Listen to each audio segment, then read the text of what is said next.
Hi, it's John from North Star Nursery, Garden and Home, your coastal gardener. I wanted to talk to you today about sowing your seeds for the season ahead. Now, there's so much, everybody is always so anxious to get started. And there's something to be said for being patient. I know that's not easy. But there's a lot of evidence that shows if you sow your seeds too early, the plants actually end up getting stunted because they're sitting in either your greenhouse or in a smaller container, and they get root bound and they get upset, and then they don't produce as well because they're actually stunted. So it's really important to kind of pull back from wanting to actually start seeds right now. I know that it's raining out and you can do stuff like that in the greenhouse or inside. But what I would invite you to do is kind of go in a different direction and prepping your soil and prepping your beds for the season ahead. That is something you can do right now. Now, with that said, starting today, because we just got our soil, our bulk soil delivery, not bulk, sorry, our futures soil delivery that is in bags. And so we will be having our annual soil sale. So it will be buy 3, get 1 free on the fir mulch as well as the potting soil. So my soil recipe for kind of getting the soil ready for those veggie beds, flower beds, any kind of beds where you're kind of rotating stuff out, it's really, really important to kind of re-nourish that soil season to season. If you don't, what you end up with is all of these plants are just kind of sitting there, not really doing much, especially leafy greens. If you like to grow broccoli, if you like to grow any of the collards, any of the actual lettuces, chard, all of those things want a lot of nitrogen in the soil to actually produce those leaves. So with that in mind, what I recommend for every 4 by 4 foot by 4 foot bed is to use 1 bag of the fir mulch, half a bag of the earthworm castings, and 3 cups of the Sure Start. That is per 4 by 4 bed. So for those of you, I'm not sure if that's too much of a glare, like that. Okay, great. So that is my little recipe. What I do is I take all of those ingredients, I sprinkle them out over the top of the soil, and then I churn them in with either a fork or a spade. Either way, whatever works for you. Now, if you want to start seeds, if you were, let's say, growing your tomatoes in the greenhouse and you wanted to start them, you could go ahead and consider starting them, I would say, like Valentine's Day, February 14th. Give it some time. Most of the tomatoes say February to March. And the idea, what they say is that the temperatures outside during the day and the evening, which is hard for us, shouldn't be below 55 degrees. So you can't see it, but David's eyebrows just went up. So yes, it is. It's a little tough here because we're colder. Especially, we tend to stay cold up until kind of mid-April. Usually that's our last frost date is right around April 15th, ironically, tax day. So with that said, you want to kind of consider it's 4 to 6 weeks from germination to transplanting. So you want to kind of backtrack that. If April 15th is kind of our put it in the ground date, then we want to probably start March 15th with seeding. Now, I know that sounds really late, but again, if you're doing greenhouse, you can do it a little bit earlier. But I would try to stick to those dates as much as possible. So the tomatoes, what I heard from customers last year a few customers was that they really, really enjoyed these varieties that have multiple varieties per packet. So this is rainbows and tomatoes. Now what this is inside this packet, it's not just a hodgepodge and you get what you get. They're actually dyed. The seeds are actually colored so that you know which one's which, and you can plant accordingly. This makes it very efficient price-wise because you're getting 3 plants out of 1 packet of seeds. And more than likely, especially with tomatoes, you can carry them over until the next year. So you could use this seed packet for 2 years. It would be really important when you're storing seeds to make sure that you store them in a Ziploc bag.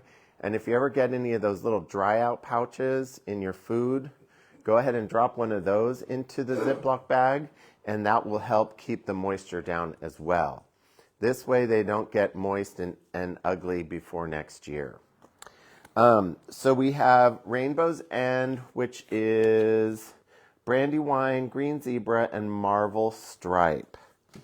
This one is Cherry Tomato Trio, Triple Treats. This one is, God, I can't read from that far away, that's for sure. Can they make this print any smaller? So we have, chocolate cherry, pink champagne, and mango apricot are the varieties. Crazy. This one is called Summerfest. This one, I'm going to read it before I do this. Black Crim, Persian, and Castelluto. Castelluto. That sounds very Italian. I'm probably not saying that correct, and I should. That's this guy here. And then the other one we have is called Garden Candy. This is tricolor mix, and this is Sweet Gold, Super Sweet, and Sun Gold. Sun Gold is one of our #1 selling cherry tomatoes. It's like candy. So it makes sense to definitely grow it as a cherry. For those of you that wanted to grow anything in the way of peas or beans or things like that, any of the legumes, March through May is kind of your seeding time. And so again, if you're growing it in the greenhouse, you can start earlier. But if you're growing it outside, you kind of want to wait. I would say probably, again, March 15th so that you can put them out April 15th.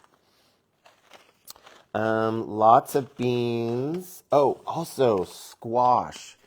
This was another one that the information that I was reading about really said that you needed to really wait until we warm up. So this actually says in cold winters that you can do it, in mild winters you can start in April. If it were me, what I would probably do is starting about April 1, I would start sowing seeds for zucchinis, for any of the summer squash, any of the winter squash you could also seed then. Cucumbers would be a great one to start thinking about doing then. Any of the, what did I do with my cucumbers?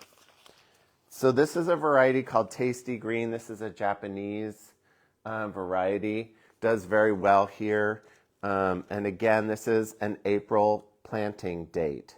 So you would want to start it probably about March 15th to put out April 15th. Right now, for those of you that want to get started on any of your poppy seeds, it's kind of like I'm playing poker. I don't know if you can see all of that. Not really. So a lot of Hungarian, really cool varieties. That's a repeat. Pepper box. These poppies are great because they reseed themselves each year. And so once you have them, you usually have a lot of them. Falling in love. Dancing Ballerinas. This is a California poppy mix. And then we have French Flounce. It's really pretty. It's just this double, roughly. We used to get these great starts from Annie's Annuals in poppies in 4-inch pots. We've tried them with very little success because they don't like to be shifted. So what we're going to try to do is actually grow some in 4-inch pots directly seeded into the 4-inch pot and see if that is successful. What we did do is we bought in some plugs and we planted up 2 varieties of poppies that we have in 1-gallon pots. One is a red and one is a white with almost a blackish purple center. The red one also has that blackish purple center. So if you wanted to get started on poppies ahead of schedule, we do have them in 1 gallons available.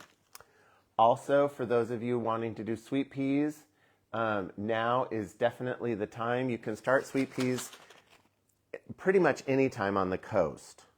So on the coast, we're cooler, and they'll just sit there and wait until the warm season kind of starts to flow. And so if you plant them now, they'll usually pop up. Make sure you put snail bait down if you're direct sowing, because the snails will voraciously attack new starts. But these are really, really great to be seeded now. And then I personally would seed another set, probably starting in about May, that'll give you a fall bloom. And then if you really want to get ahead of it, I know this is asking a lot to think of, but in the fall, if you plant these again, by the time spring hits, your roots are established, they're growing, they're ready to go, and they just shoot up and they'll bloom sooner than the ones that you're traditionally planting in the early spring, late winter. I wanted to talk to you about seed starting options. I just thought this was so cute. So there's a lot of things that are showing up that are brand new that I bought back in October when we were at what's called a dry goods show. It's kind of the support product in life. It's not the fun product, but it's definitely necessary. So this is a seed starting kit. This is what they call a greenhouse kit, and it's intended for windowsills. They finally got smart. They realized that all of you guys are trying to start your starts on the windowsill. I'll turn it down, David, so you can see it. So this comes with a white tray that has no holes because you want it to retain the moisture. It has 2 sets of these little peat 8 packs? 10 packs? What? 10 packs. And so those just drop in there. You put in your seed starter soil, which is what we have right here. That's a sterile mix. And then you sow your seeds in directly. When you're ready to plant, you just cut them apart and you plant this directly. This just biodegrades in the soil, and this is ideal for poppies. Anything that doesn't like to be transplanted, this is perfect because you're not pulling the seeds out, the plants out. You're just taking the whole thing and planting it in the ground. The neat thing about this is it not only comes with, the tray and the little peat guys, it also comes with its own dome. It's like a little mini greenhouse. It also comes with a little packet of Super Thrive, and it comes with these cute little labels. That's just adorable. It's really important. I know that we always think that we're going to remember what the varieties were. Please label your seeds, because I will not be able to tell you what kind of a tomato it is when it only has 2 leaves. I am not that good. This is another setup.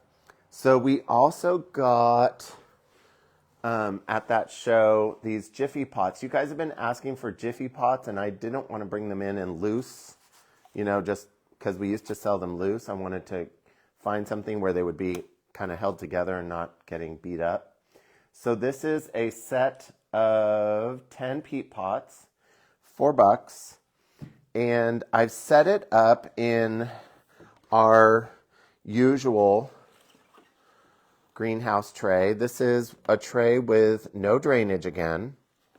If you guys want trays with drainage, if you're doing it in a greenhouse and you want to be able to actually have drainage, we have trays here at the nursery that we're happy to give to you. They're used trays. They're not sterile, but they don't have anything weird on them, so they should be just fine. So if you need those, let me know and we can grab one or two for you.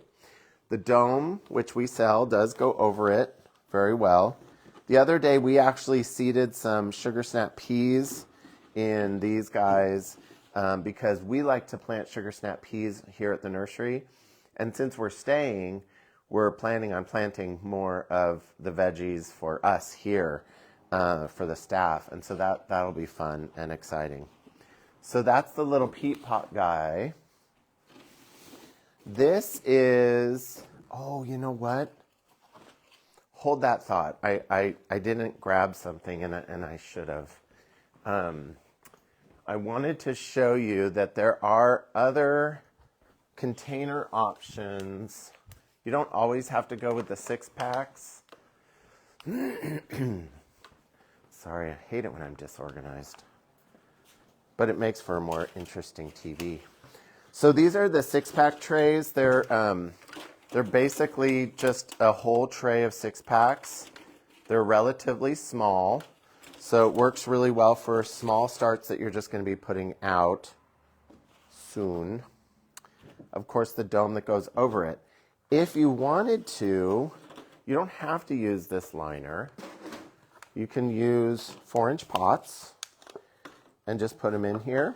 You can also use 3-inch pots. I'm out of them right now, but I'm planning on getting them in, so those would also fit in there.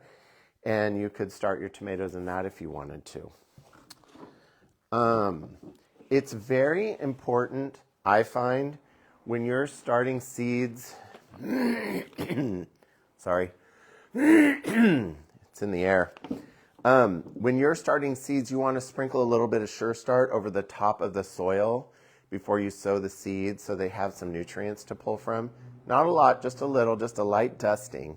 And then after probably about the second, it's usually the second set of leaves. So the first set of leaves are what we call the cotyledon leaves.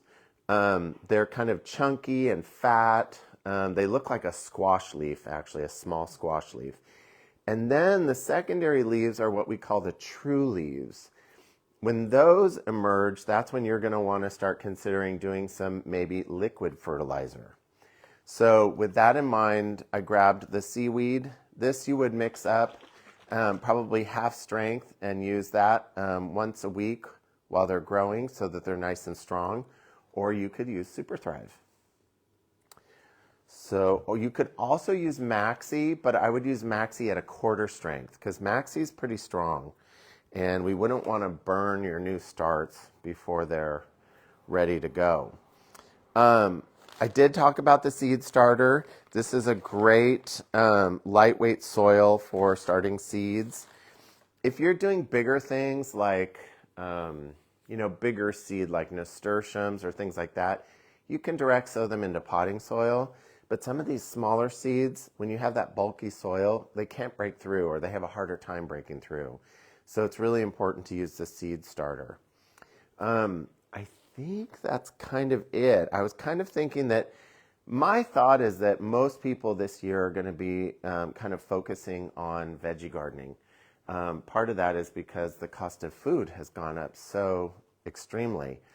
So we are trying to make sure that we are set up to support that behavior. So if you are looking to grow your own veggie garden this year and you're not sure how because you've never done it, or maybe you have containers and you want to do it in containers, we can certainly help you. So come in with your questions and we will get you started in the right direction. So again, the soil sale is on. Buy 3, get 1 free on the fur mulch and the potting soil. And I think that might be it. Hopefully you're staying warm and dry. And we look forward to seeing you at the nursery.